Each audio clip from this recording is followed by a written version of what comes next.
channel. Okay? So, discussion na tayo. Addition. No? Yung plus, no? Pag nagpa-plus tayo. Okay. So, 9 plus 17 equals 26. Okay? Thank you sa mga nagpa-follow sa atin. Magla-like, ano.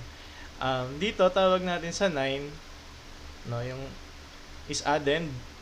Tapos ito naman yung plus sign natin, na tinatawag.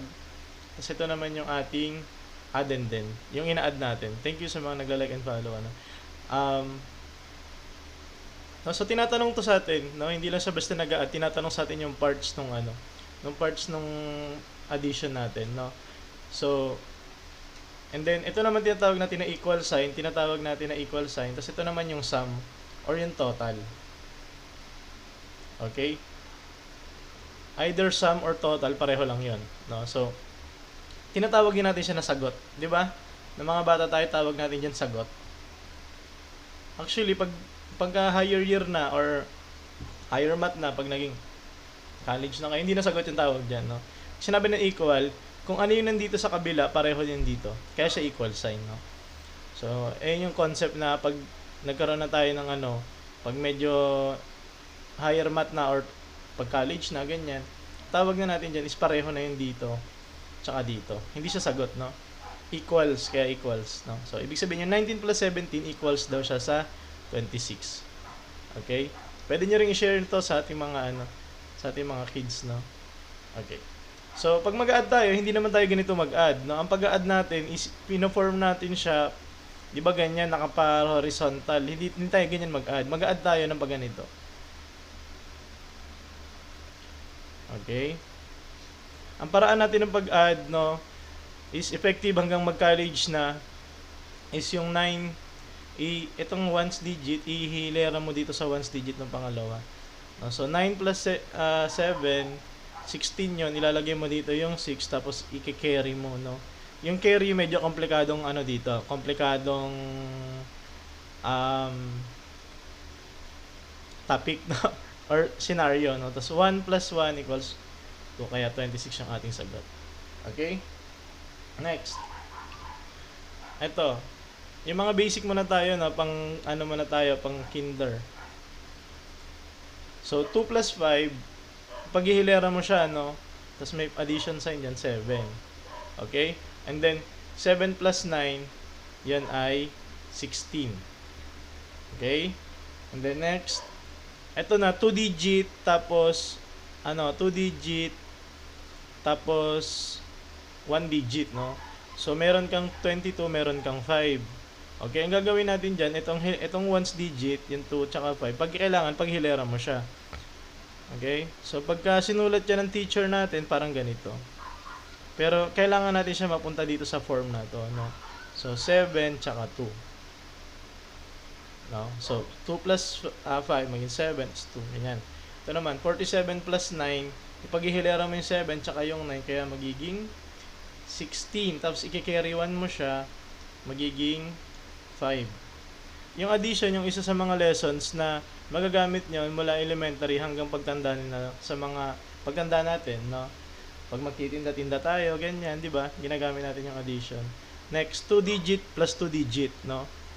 Ang 2 digit plus 2 digit, ipagtatapat ulit natin, no?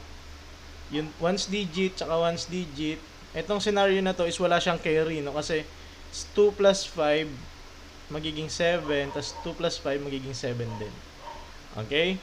And then next, dito naman 7 plus 9, 16 yun, i-carry 1 mo siya.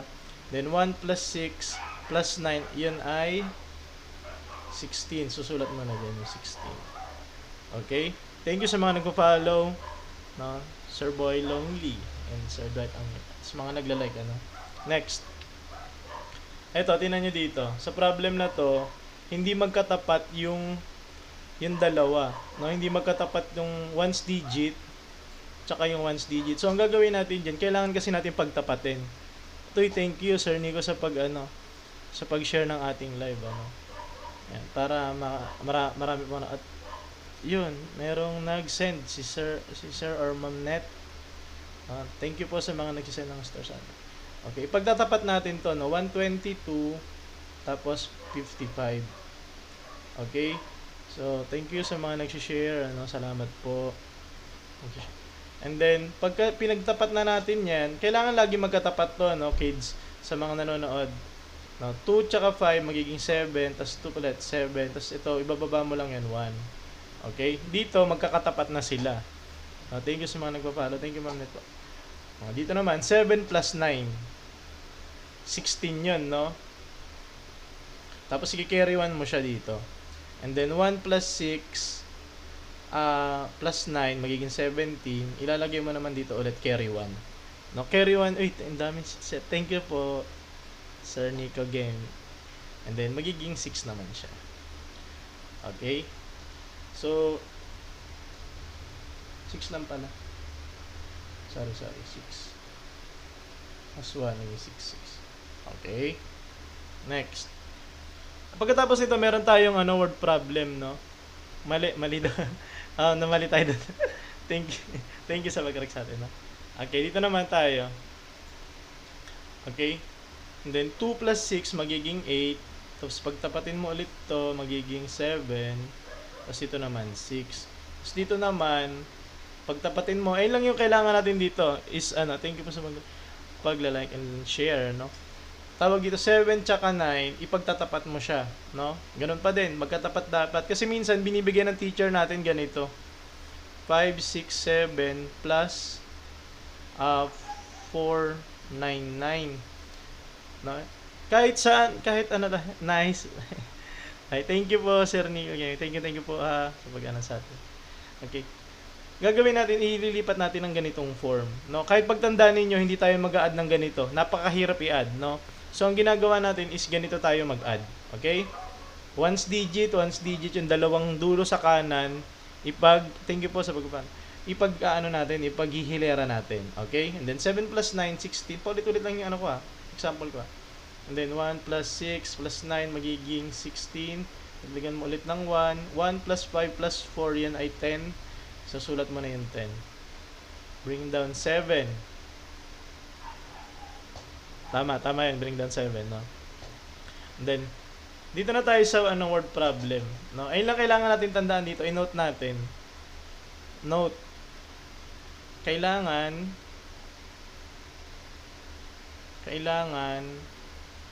magkatapat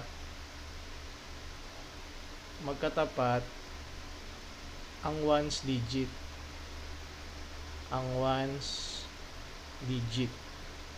Okay? Ano ba yung ones digit? Yung mga huli sa kanan, ito. Okay? Yan dapat lagi ang magkatapat dyan. Okay, thank you. Ang dami nanonood sa atin. Salamat po. Mga nagla-like. Fraction po. O sige, sa mga susunod, no? Isa-isayin lang natin muna ngayon. Gusto ko po matutunan, sir, sana marami marami kayong matututunan dito sa channel na to. Follow nyo lang, tapos okay, everyday tayo magla-live, no? Sana kayanin natin 365 days. Kaya yan, no? Susunod natin na lesson is subtraction naman. Okay, kailangan dito magkatapat ang ating ones digit. Ito yun. Okay? Next. Dito tayo sa word problem. No? Itong word problem, kayang-kaya yan, no? So, if you have 23 apples and buy 17 more, how many apples do you have now? Okay. Kailangan dito, sa mga ganitong word problem, actually, addition lang siya. Tama ba? Addition lang siya. Pero, dahil tayong mga Pilipino is more on sa atin talaga Tagalog or Filipino talaga yung salita, di ba? Iko yan, bibit-bitin, sir. Yan, dami niyan. Bibit-bitin. Ang dami bibit-bitin. O, yan. Ganyan yung mga problem natin, di ba? If you have 23 apples and buy 17 more, how many? Plastic na lang siguro. Okay. Ito mga problem na to kasi, kung naaalala ninyo, nahihirapan tayo dito ng mga elementary tayo kasi English. No? Tayo salita natin is Tagalog, Bisaya, Ilocano, and then English yung natin. Mabuti nga ngayon, English na yung mga bata natin, no? Yung mga students natin. So, madali na natin iintindihin. Ang kailangan nating matutunan dito is kailangan itong mga words na to, kunyari apple, 23 apples, dapat, teka nga, gagawin ko red. Kailangan naka-apples din yung i-add mo. Then dito naman, 17 more, ibig sabihin, dagdag lang, no? 23 apples, bumili ka pa ulit ng 23. No? Given na yun na 23 apples pa rin yun. Okay? So, gagawin lang natin dyan, How many apples do you have now? Kung sa mga students natin dito nababasa ninyo yung parang sa mga tanong sa mga word problem pag ini-introduce sa inyo yung tanong na ano ba yun? What are the given facts? Ganyan, what are the given facts? Given facts. Kung naaalala niyo yan. Okay? Kasi introduction yan dito sa ating mga students. Okay? What are the given facts? So, meron kang 23 apples, saka meron kang 17 more. Ibig sabihin, 17 ulit na apple. Tapos meron dun sa dulo yung parang tinatanong, what is ask? No? What is ask? No, ano daw yung tinatanong? Okay? Sa mga word problem ng addition actually madali lang. Pero kailangan dito pa lang malaman na natin kasi napapansin ko, nagtuturo din kasi ako ng college, tuturo din ako ng mga magbo-board exam.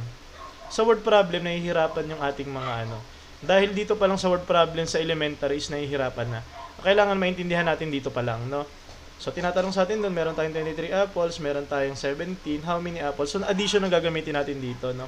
What is ask? How many apples, no? Gano'n na kadami yung apples natin? So, meron kang 23, and then meron kang 17. Okay? Ngayon, ipag-add mo lang yan, kagaya nung ginagawa natin, itong 20, yung ones digit, tsaka itong ones digit nito, pag tatapatin mo. Okay? And then, wag natin kakalimutan na yan ay apples, at apples. Okay? Hindi natin pwede pagsamahin, kunyari 23 apples, tapos ito ay kunyari 17 na oranges. Hindi natin sila pwedeng pagsamahin. Okay? Pero na lang kung ang tinatanong is how many fruit. Okay? Ngayon kasi apples ang tinatanong sa atin, no? Senior pa. Ano yun? Senior? Sige, lahat ay tuturo natin. Magugulat kayo dito na sa na tayo, algebra, no? So, 3 plus 7 magiging 10. I-carry 1 mo, no? Tapos magiging 1 plus 2 plus 1 magiging 40. Okay? Thank you sa mga nagpa-follow sa atin, no? Ayun yung ating sagot. At huwag nyo nakalimutan, yan ay apples. Sige, sa mga susunod lahat, natin, no? I-follow nyo lang tong natin, tong Sir Tokwa, no?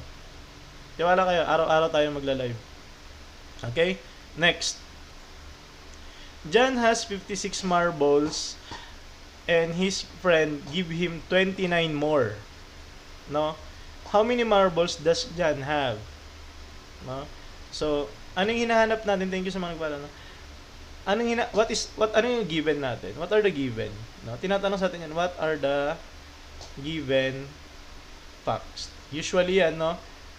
Okay, kung nababasa niyo yung mga libro ng mga kids natin, lagi yan tinatanong or ng mga bata tayo, no? What are the given facts?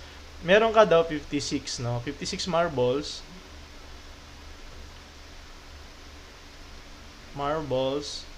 and 29 more.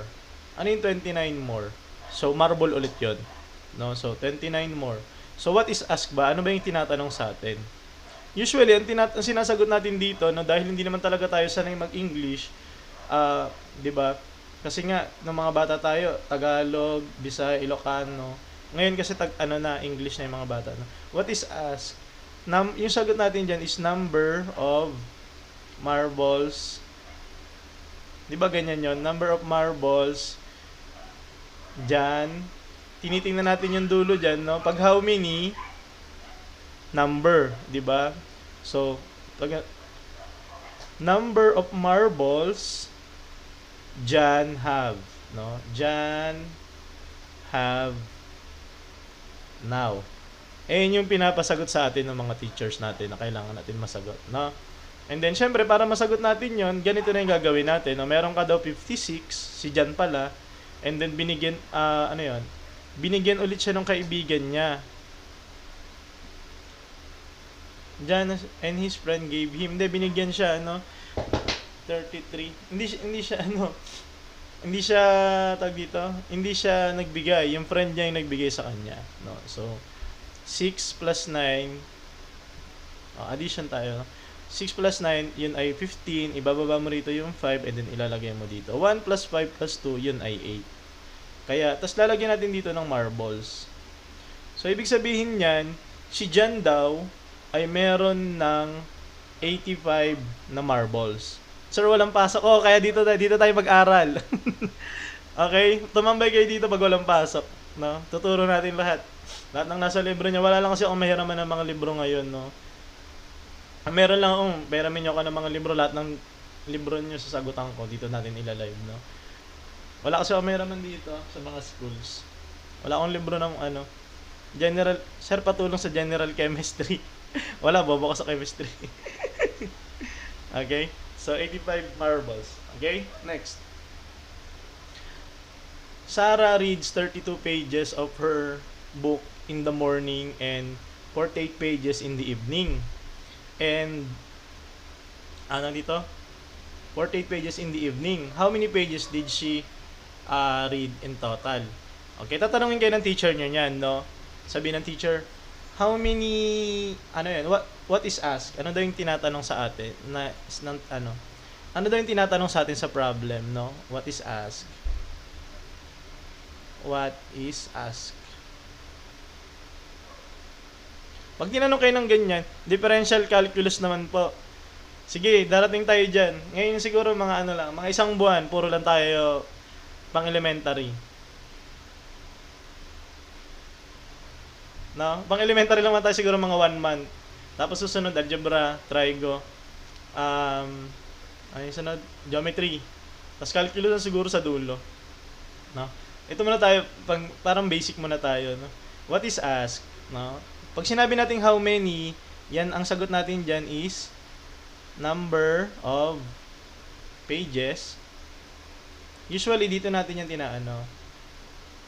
Did Sarah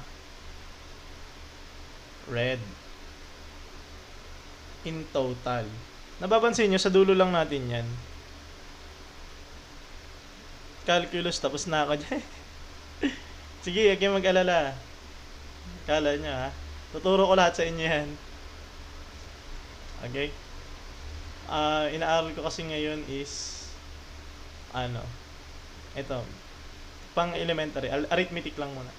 And then, next na tanong sa inyo doon is, ano pa man tinatanong doon? Basta usually ganun, what is asked, tapos, what are the given facts ba yun? Given facts. What are the given facts? Sagot dyan is 32 pages and 48 pages. Okay?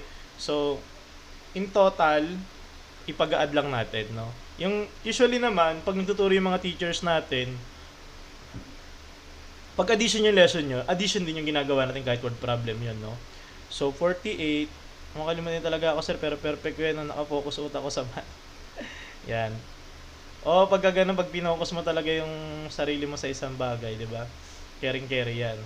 So, pag ganun ba din, pag patapatin natin to, 48 tsaka 2, so 2 plus 8, 8 plus 2 magiging 10. Yung 0 ilalagay mo dito, tas yung 1 ilalagay mo dito. Hindi natin pwede ilagay kasi yung 10 dito, no? So, i-carry natin, no? Carry, 1 plus 4 plus 3, yun ay 80. Okay, so, tapos kailangan natin ilagay ito pages, no? 80 pages daw. Yung nabasa niya sa buong 1/4, sir. Wala, 1/4 no? Okay, next. A bus carried 45 passengers at the next passengers. At the next stop, 14 more passengers got on. How many passengers are on the bus? Okay? So, passengers lang, no? Hindi kasama yung conductor, hindi kasama yung ating driver, no? So, ano ulit yung given natin? What is asked? Ano ba tinatanong sa atin ng problem? What is asked? What is asking the problem? Ito yon, number. Number. Pag ikaw ay guardian or ikaw ay tapos na yung kung meron na kayong mga baby ngayon, may mga anak na kayo, no, na ganito, pwede kayo manood tapos ituro nyo sa kanila kung paano, no? Kasi isa yun sa mga worry ng mga parents natin, no, na hindi natin natuturuan yung ating tag dito, hindi natin natuturuan yung mga anak natin or mga students natin kasi nga hindi natin alam din, no? So, ngayon, ito na yung chance, no, para manood kayo at turo natin sa ating mga students, no? So, number of passengers, ito yun, no? Pag how many, pag how much, di ba may tanong dyan, how much? Pag sinabing how much, ano ba yung sagot sa how much? Sige, mag-encounter tayo ng ganon. Pag ganito kasi number, pag how many, number of passengers are on the bus now, no? Usually, yung what is asked, dito yung sagot niyan. Ayan, passengers. Tapos yung how many, pinapalitan ng number lang yan. Share lang tayo. Guys, thank you, no, sa mag-share. And then next, what are the given? What are the given facts? So, what are the given facts? Meron ka daw 75 passengers. And then, 14 more got on the bus. Ibig sabihin, pumasok doon, no? 14. Walang bumaba, no? So, dahil nga addition din naman natin to, 14 more. Dahil addition nga tayo, bali 75. Ganun pa din, no? 75 passenger.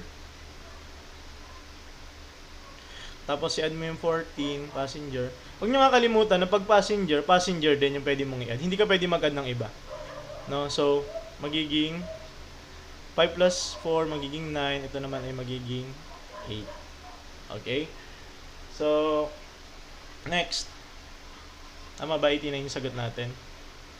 Okay, 89. Next. Last number na ba? Last 2 number. Lisa had 62 candies and she bought 18 more. How many candies does Lisa have now? No, so, ganun pa din, no? Sulat natin. What is asked? Tinatanong palagi yan paulit-ulit, no? Kasi kailangan ma-master to ng ating mga kids, no? Elementary pa lang, grade 3 usually, o grade 2, meron ng ganito. Kasi after nilang magganito, yung mga add-add ng ganyan, naalala ko noon, after nya, nagkakaroon kayo ng word problem.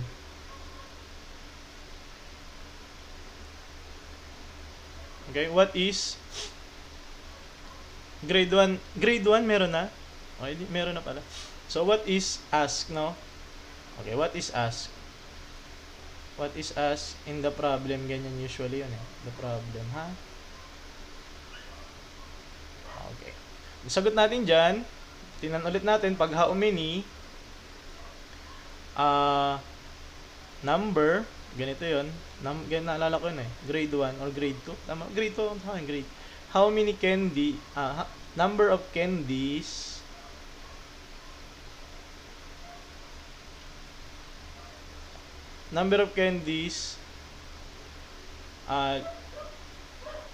does Lisa have now? Ayan. And then given. Alam ko meron pa yan. Ano ba may mga ibang tinatanong? Kasi meron pa yun bukod, eh. What are the given facts? Meron pa yan, eh. Ano ba yung mga tinatanong? Kung sino yung mga tao? Alam ko meron pa, eh, no? So, bukod doon, yan. Given na lang, no? 62. Yeah. Ang kulit na notification, ano? Alam ko yun, nakikita ko na sa ibang mga creator yung mga ganyan, eh. Okay? So, tuloy-tuloy lang tayo. Okay? So, meron kang 62 candies, no? And, meron ka pang 18 more. So, 18 more candies din yan, no? Paano ba? Ito. Ganyan. Ayan, wala na siya. Ayan, wala na siya. Nabili na ko na. Okay, so ang gagawin mo dyan is 62, tapos 18, magiging 0, 1, tapos, pagtapat mo lang, 62, tapos yung 8, magkatapat palagi yan, tapos magiging 8. Ganun pa rin yung sagot, no? 80 candies. Okay? Last number na ba? Hindi pa, last 2 number. Okay? So, there were 69 birds. Mamaya, ano naman, subtraction naman tayo, no? So, there were 69 birds on a tree and 51 more joined them. How many birds are on the tree now? No? How many ulit, no? So, pag how many, pag sinanong na what is as, yun ay number of, tapos ito yun, birds are on the tree now. Okay. Oh, but question mark. Okay. Given facts naman natin, yun ay 69 birds and 51 more. 51 more. So, ipag-add lang natin yan, 69 plus 50. Parang solution yata ay susunod dyan, ano? 0, 1. 9 plus 1 is 10. So, i-carry 1 natin. 1 plus 6 plus 5, yun ay 1 plus 7 plus 5 magiging 12. So, 120 birds. Okay? Next, last number na tayo, no? Para mamaya, pagbalik ko, ano naman tayo? Ayun. Thank you, Ma'am Hikaru. Thank you, Sir Boy Lonely. Thank you sa mga nakaka-appreciate ng live natin, no? Nagpo-follow lahat. Kaya natin yung mga nanggugulo dyan, ano? Ganun talaga. Nasa classroom meron talagang, ano. Now, next. Tom collected 63 coins, no? And then found 33 more. Puro ganun yung problem natin na palang nakuha ko, ano. So, pag how many, alam na natin, no? Master natin to. Pag how many, meron kang, pag tinanong ka ng number of, tapos ito yun, no? Number of coins does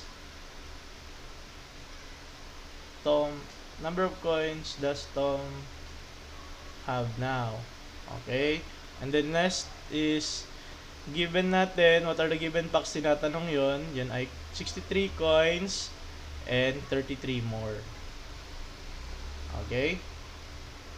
And then i-add lang natin, ano? 63 plus 33. Yan, marami na nagsasagot sa atin, no? 3 plus 3 yun ay 6. And then very good sa mga nakakuha, nakikita ko na dyan. Sa mga susunod natin, maganda magsasagot din kayo dun sa ating tapos lagyan mo ng coins. Okay? So, ito lang muna yung natin ngayon, addition. Ito kasi yung pinaka-basic sa atin. Salamat sa mga nagpo-follow. Please, i-follow nyo para sa susunod, makikita nyo agad pag nagla-live tayo. Usually, 6 o'clock tayo magla-live every night. And then, tuloy-tuloy na yon hanggat meron akong nagawa na PowerPoint, no? Maraming salamat, Sir Boy Lonely, Sir, yung atin dyan, maraming lahat mo nag-follow sa atin, no? Sir Boy Lonely, ayan, sino pa ba yun sa kanina? Sir Neko, lahat, no? Maraming salamat. Kita ulit na susunod, papasok kami sa live mo personal, walang hawak. Sabi para walang daya. Sige. Maraming salamat, no? See you, no?